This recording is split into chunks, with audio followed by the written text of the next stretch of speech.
World War II claimed the lives of over 75 million people, but have you ever wondered what actually happened to the most evil and notorious German generals of World War II? We're talking about some popular figures like Adolf Eichmann, Alfred Jodl, Wilhelm Keitel, Erich von Manstein, and Karl Donitz. Shockingly, they clung to their Nazi views even after the war. But their post-war stories are chilling, and the end they met will send shivers down your spine. Some ran away, some got caught, and a few tried to live a normal life with their families, trying to forget their dark past. Let's start with Hitler's greatest general, Erich von Manstein. Born on November 24, 1887, in Berlin, he joined the German army when he was still pretty young. Quickly he moved up the ranks, thanks to his sharp strategic mind. During World War II, Manstein played a key role in various campaigns. He achieved recognition for his success in the siege of Sevastopol in 1942, earning the rank of Field Marshal. However, his days changed after the Battle of Stalingrad in 1943, and he faced disagreements with Adolf Hitler over war strategies. After World War II, Manstein was captured by the British in August 1945. He faced accusations of allowing the killing, deportation, and mistreatment of civilians, as well as illegal treatment of prisoners of war. In 1949, he found himself in Hamburg courtroom, facing severe charges. The persecution claimed that Manstein not only knew about Hitler's plan to exterminate Jews, but also took no action to stop it. Charges included failure to protect prisoners of war, involvement in Einsatzgrupp's actions, and giving orders leading to civilian deaths. Manstein's defense argued he had to follow orders from his government, even if they were against the law. They claimed he was unaware of the genocide, presenting witnesses who testified to his lack of involvement. The trial resulted in a mixed verdict: guilty on 9 charges, mainly linked to his role on the Eastern Front. He received an 18-year prison sentence, later reduced to 12 in February 1950. The aftermath stirred controversy. Manstein's supporters in both Great Britain and Germany protested. Influential figures like Winston Churchill and Konrad Adenauer pushed for leniency. In 1953, Manstein was released, partly due to health issues and the influence of prominent supporters. Even after his release, the impact of Manstein's trial shaped perceptions of the German armed forces. The notion of the clean Wehrmacht, suggesting the military acted independently of war crimes, gained popularity.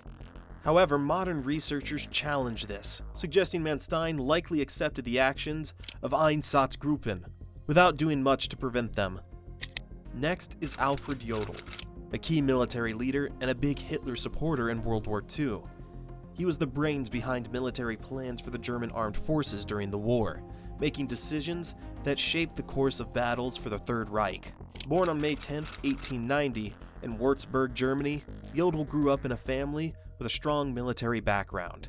He joined the Bavarian army in 1910 and quickly climbed the ranks due to his knack for planning and strategy.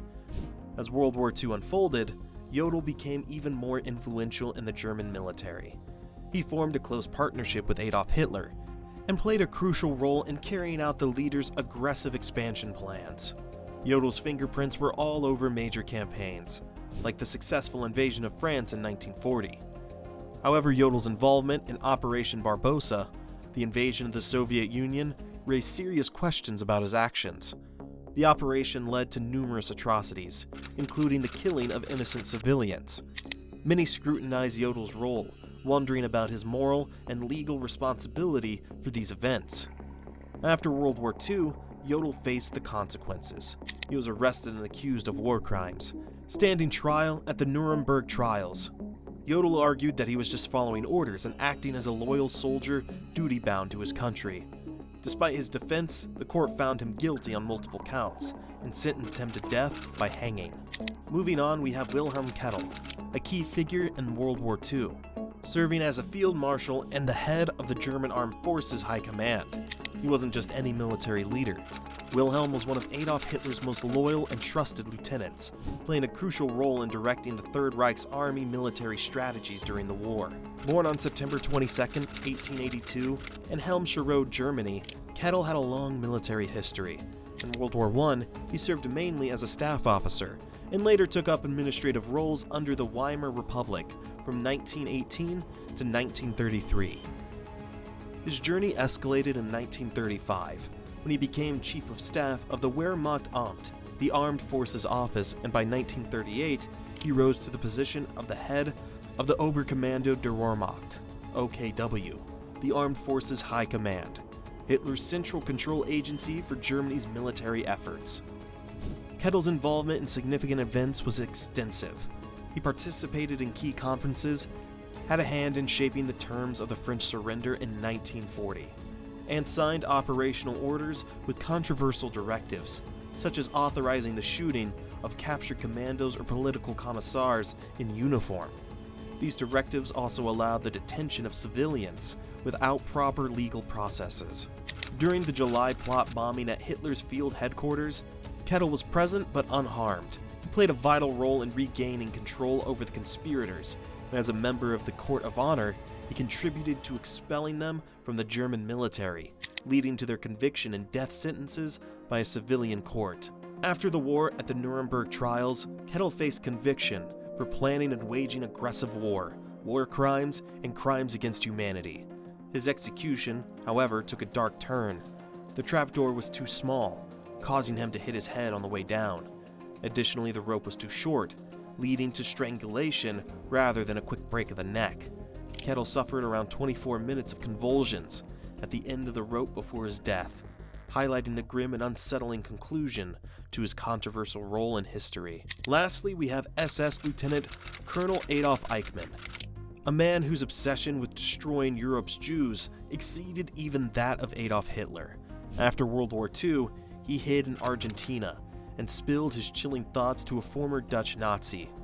Eichmann was cold-hearted, showing no remorse, and described as not just immoral, but downright amoral and ice-cold toward his victims. Born on March 19, 1906, in the Rhineland, Eichmann went from dropping out of a mechanical engineering program to joining the Austrian Nazi Party by April 1932. He climbed the SS ranks and became an expert on Jewish affairs in Berlin by 1934.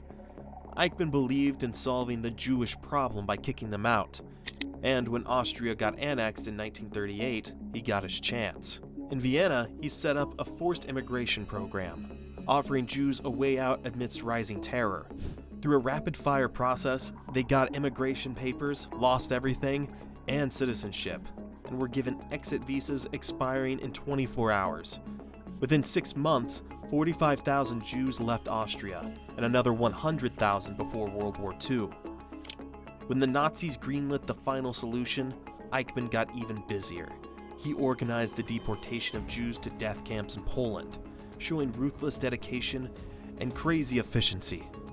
His peak was during Hungary's deportations, where he sent up 20,000 Jews a day to Auschwitz. By July 1944, he had sent over 437,000 Hungarian Jews to their deaths. After the war, the Americans caught Eichmann, but he somehow slipped away to Argentina. He lived undercover for more than a decade. But on May 11, 1960, Israeli agents found him. After a lengthy trial in Israel, Eichmann was found guilty of his awful crimes and hanged.